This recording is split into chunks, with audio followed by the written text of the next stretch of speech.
Welcome along to Obsession Engineering. It is Friday afternoon of practice week at TT 2025 and behind me James Hillier is front of the queue for heading out on the big bikes to get some practice laps in the sunshine, which makes a change for this week. And off we go. Practice is live.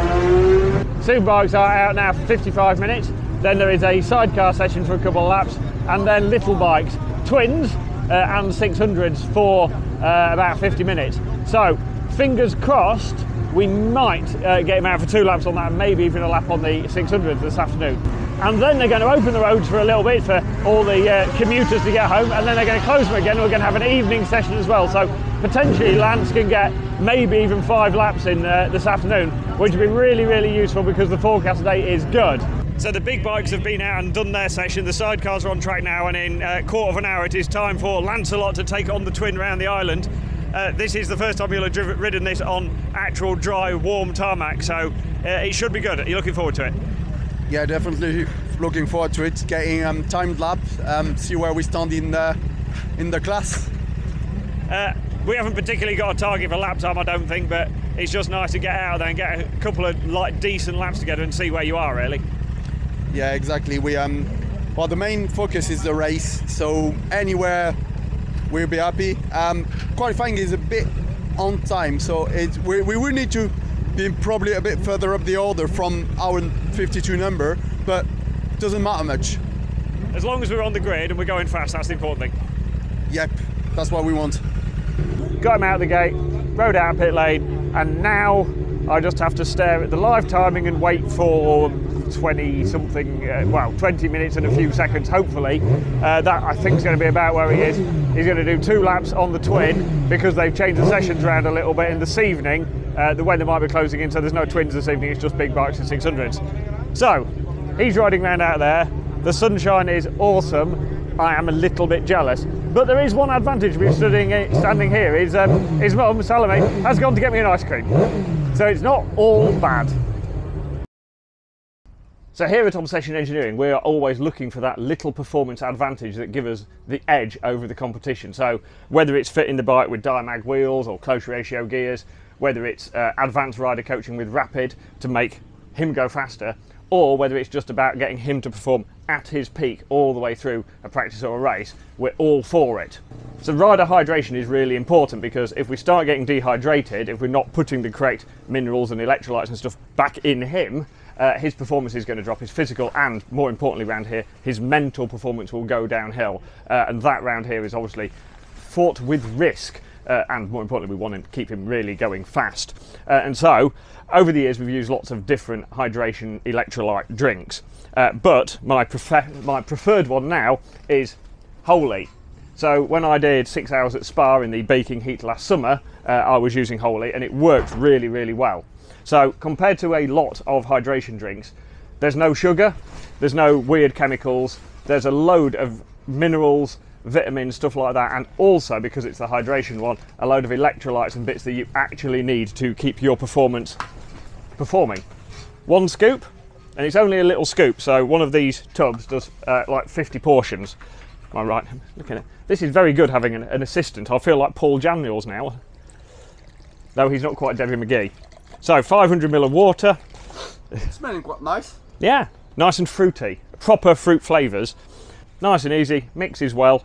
Give it a second for the top to go down, and then I've not tried this one yet, so I'm going to make Lance try it first and see what he thinks to watermelon flavour. Quite refreshing, and yeah, definitely watermelon. You want to try? I am going to try, actually, yeah.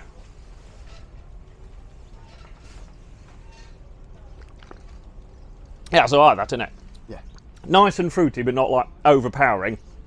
And it's actually sugar-free. There's normally like a tiny little bit of sweetener in it just to give it that flavour. So the important thing though is it's got your electrolytes and bits that you need to stay on peak performance, and it's got vitamins and minerals, so it's actually doing you some good while it's doing all its work. So I will put a discount code in the corner. If you want to join the Holy Squad, click on the code, get your discount, join us on the Holy Journey, and stay hydrated all summer. this is turning into quite a good afternoon. Sunshine, ice cream, I mean, I've eaten most of it, so thank you to Salome for getting me an ice cream. Lance's first lap, standing start, first lap in proper dry conditions, 113.4 mile an hour. That is absolutely bang on. Yeah, really, really pleased with that. Now I just have to stay nervous for about another 17 minutes for him to get back with it. And I do get nervous when they're out because there are bikes riding around. They, you know, when you've built it and you don't want it to break, and many things can go wrong here, but yeah, just nervous, but nervous with ice cream. That's better. All right, Lance has just finished 2 laps on the twin, actually in the sunshine, 113.4 on the first, 113.7 mile an hour second. I'm happy with that. I'm happy as well, yeah. Bike is great. Right, any moments, any little issues, anything at all? Oh, yeah. Jumping Bluff Bridge on the first lap, and I messed it up a bit, landed on the front wheel. Actually, the clutch lever came down, so yeah, missed it. But other than that, we're happy. Mega happy. Cool. Unfortunately, yeah, we missed the gate for getting the 600 out by about a minute, but yeah, there were 2 sterling laps there. Perfect laps, yeah. Happy. So we're back down at the awning, and Eric has decided the priority job was a cinnamon twirl, because of course our bodies are temples, aren't they, Eric? Yes. Some of us. So Eric's doing that. My first job is to clean the flies off the twin. So very first job, easiest thing before they get too stuck on and too welded, is to get them off. And we have a selection of cleaning products to do that, and they're all Motul ones. So yes, we are Motul supported, but we like the Motul stuff because it actually works. So, actually to clean the flies off is this bottle of Moto Wash, which is that Moto Wash, like 50-50'd with water, because it's quite strong stuff. So we like basically dilute it down and then give the bike a very good spraying with that, and probably a bit over the camera lens by now. Give that about 30 seconds to sort of soften the flies, and we use this in pit lane as well in the race to take the flies off, and then we'll literally wipe the flies off it, get the worst off, and then obviously later in the day we'll be relubing the chain with some chain lube, and the final coat of polish will be some wash and wax, and we've got some shine and go sort of silicone stuff as well if we want to tart up the black bits nicely, but basically everything we need to then re-prep the bike fluids wise, oil, cleaners, lubes, all Motul stuff, because it all works. And at TT, cleaning the bike is basically half your prep, because obviously they get quite dirty because the road is dirtier than a racetrack normally, and there's a lot of flies and a lot of debris and stuff kicking around, so you need to clean them. And obviously we'll have the bodywork off it and all that sort of stuff to get in and clean everywhere. But it's basically check your fluid levels, check the bike over thoroughly, but when you're cleaning it, as you go around wiping each bit, you're then touching it, and you're seeing if, you see here we've got these like orange dots on everything, and that's actually torque check. It's not painted stuff called torque check. So if anything moves, you see it. So we have it on the handlebar clamps, we have it on the footrest, all that sort of stuff. So even if it's moved and the bolt still seems tight, you'll see it with the torque check cracking. So we clean the bike, as you're going around you're touching, playing with stuff and checking the torque check and everything, and that in effect makes it relatively quick to check the bike over, because you'll see naturally whether anything's moved a little bit, because of the things you've done beforehand, because perfect preparation prevents poor performance. Right, we've collared deep before you went out the first night. So far it's going all right, isn't it? 133 on the big bike, 132 on the stocker, and 128 on a 600. It's going okay. Yes, no, so far so good. I just need to make the big bike a bit easier to ride. The 600's easy to ride, that's lovely to ride, but the big bike's a bit of a handful. So if we can... Hence why you're taping up. Yeah, I've got to tape my hands up just like I'm going to a boxing match or a wrestling ring or something, I don't know, yeah. It's true, I'll put on that. And apart from that, everything's all right. I actually thought it was going to rain a minute ago, but it doesn't look too bad now. But no, so we'll have another made some big changes for tonight for the super bike to make it easier to ride. 'Cause me and John have got a similar sort of thing, which is a good thing but a bad thing that we've got it. but a good thing that we've got the same problem, if you know what I mean. Yeah. Because if someone's got the problem, the other person doesn't, it's a bit like, well, mine's all right. Yeah, exactly. Yeah, and the team are only trying to solve one problem. Yes, whereas we're both the same thing. And you can presumably try slightly different things with both bikes. Yeah, he's tried a different link and a few bits and pieces, but it's still there, so we're going to see how tonight goes. Exactly. When you've got John McGuinness doing your development riding for you, it's going okay, isn't it? Well, yeah, I suppose, yeah, he's a good lad. Teamwork. There's no I in team, Dave, you know that. Exactly. Cool. Good luck, mate. Cheers, mate. I'll see you soon. So Lancelot, having done a couple of really good laps on the Twin earlier, now what we need to do is basically get you comfortable on your 600 as well, but you should get 3 or 4 laps now, and you're looking forward to it? Yeah, looking forward to it. Only done one session on 600, so now should be, we should get somewhere better place than the other night, so looking forward to it. Yeah, a couple of little tweaks in the garage with it, just to try and get you a bit more comfortable on the bike, so hopefully that'll help. Yeah, suspension worked really well, I thought, but it's just my position, and I don't feel really comfy on the bike, so yeah, we've tried a few things. So it wouldn't be TT without Mark Parrott, who this year is going for your 100th race start around here. I am, yeah, you know, I'm getting old and a bit forgetful, but I bet you're not going to mention it when this goes out on your channel, but this is the second time we're doing this because you forgot to turn the mic on. First time, Dave. So yes, I'm getting old and forgetful, but so are you. Yes, we're going for the 100th start this week, and hopefully we'll make it. See what happens. Got 8 starts, 92 starts already. If everything lines up, we'll get it. If it doesn't, we won't, you know. So even though you've actually qualified everything, you've done enough laps and enough speed on each bike, you still want to go out and ride though, don't you? Yeah, I still want to go out and ride. The thing is, you've got, you know, the faster the lads go, at the end of the week, it's down to 112.5% qualifying. So you only know you've qualified so far. If someone goes and bangs in a really good time at the head of the field, then obviously the qualifying time goes up. So, you know, you just got to go out and keep riding around, and there's always more you can do. Change setup slightly, get things about right. And, you know, even after doing over 1,200 laps, there's still places where I'm not perfect. And, you know, I can get it right and hopefully just smooth, really. That's the knack, smooth. Matt, we saw you the other day just before you went out for the first time ever on your R1 being a Yamaha fan. Yeah. Is it living up to the dream? It wasn't then, it is now. We've had Richard down from Maxton and he's made some changes, stepped back, and it's a lot more manageable, shall we say, yeah. They have a bit of a reputation for being a little bit fidgety round here. Yeah, he's just constantly trying to be on back wheel, which I'm a fan of, but when you're trying to go fast, so let's just thought to manage your wrestling it a lot. And yeah, it was very, very light and scary-ish, but we've got it sort of sat down a bit better now, and it's gripping a lot better, yeah. A lot more planted. Cool, good luck for today. Cheers, bud, thank you.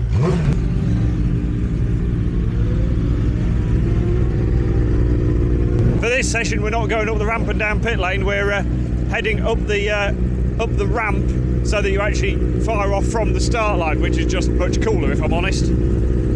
So it does mean Lance has to walk a little bit further, and he does actually like to walk. I always prefer to actually sit on the bike and have a ride around. But then the bike will be warmed up, then one by one, 10 seconds apart, off down the road. Right, Lancelot's next one up, heading out on the little R6. Let's see how fast he can go on this.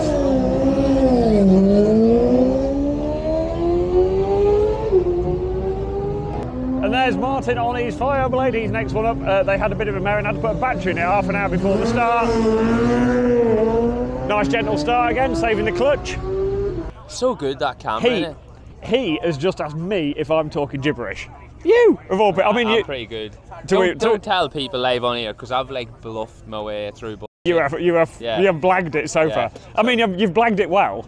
Yeah. Yeah, excellent, yeah. I'm going to keep doing this until I get figured out. Well done. Lee Johnston, who, if you've not listened to him on commentary and TV stuff, is brilliant fun. Right, all but about the last 3 bikes set off, and then they put the red flag out. Lancelot and Martin are sat in the same place because Martin's phoned through. And we have heard a rumour it might be weather related, which would be frustrating if you've gone out in sunshine and been flagged because it's raining on the other side of the island, but hopefully it's that and not somebody having a little tip off. So fingers crossed the rumours are true. So there has been an official statement that the red flag was actually caused by Pete Hickman crashing at Kerra Moor. There might have been a mechanical issue with the bike, but either way he's fallen off, but he is listed as conscious and stable. And by the time you watch this, to be honest, it will be all over social media, so I'm not telling you anything you don't know. Also this afternoon in the earlier session, Tom Whedon, who's riding my BMW, unfortunately he slipped off his Super Twin and has broken an ankle and done a couple of other little bits. He's generally going to be okay, but he's out for TT. And so unfortunately the island has bitten a couple of them this afternoon, but luckily they're going to be okay. So it is Saturday at TT 2025. This morning the mist was sat everywhere over the island, apart from Peel where I was staying, where it was lovely, so another tick in the box for going to Peel. But the drive over to the paddock, the mist was sat so low I did not think it was going to lift at all today. The cool thing was I was driving down bits of the course and through Gorsley and places, you can actually now see rubber lines where the bikes have been spinning up and leaving rubber on the tarmac on the road, which is just cool, but it was less cool that there was so much mist. Luckily, the organisers have a better weather forecast than me, and so we have had a slightly later start to the day today, sort of an early afternoon start to practice, but there are bikes, super bikes and super stockers out on track at the moment. The issue now is that it's very windy. If you can see the trees behind me, they are dancing around a lot, and the wind is a bit of an issue round the TT mountain course. So my least favourite thing when I raced here was the wind. Damp patches, stuff like that, you can see them, but the wind of course you can't. And obviously up the mountain some of it's quite exposed, so you can get blown around sort of into the other lane of the road and stuff like that, and some places it can really get you, but you tend to know where those places are going to be. The biggest problem I found was gate holes in fields. So you'd have a lovely solid hedge blocking a load of the wind, especially say like Sulby or the run to Ballacrane, but then you'd get gaps in the hedge where the wind would blow through, so you'd be tucked flat out, maybe even like wheeling slightly off the crest, and then a piece of wind would hit you and you'd end up 3 or 4 foot across the road. And it was so unpredictable that, especially on a big bike where it's wheeling and picking the front wheel up a lot, I found it a real problem. There are lads out there, they're all having a real dig in, but it is not ideal conditions, and so the lap times are a little bit off today already. But after the superbikes finish, there is a sidecar session, and then the little bikes, the super sports and the twins are out, and the plan is for Lancelot to do a couple more laps on his 600, but as ever the Obsession Engineering Brewer Racing Super Twin is sat here just in case we need a backup. It's always good to just have stuff ready, but hopefully he can get a couple more laps on the Bazumba R6 and chip away at his lap times a bit. The weather struck again. The mist has come in back on the mountain, and now all the rain is forecast to come in, and so that's another day done at TT 2025 without half the bikes going around, which is a shame. But there's many things in life we control. The weather isn't one of them. So that's it. We'll be back tomorrow to try and go around on these. Thank you for watching, and we'll see you again soon.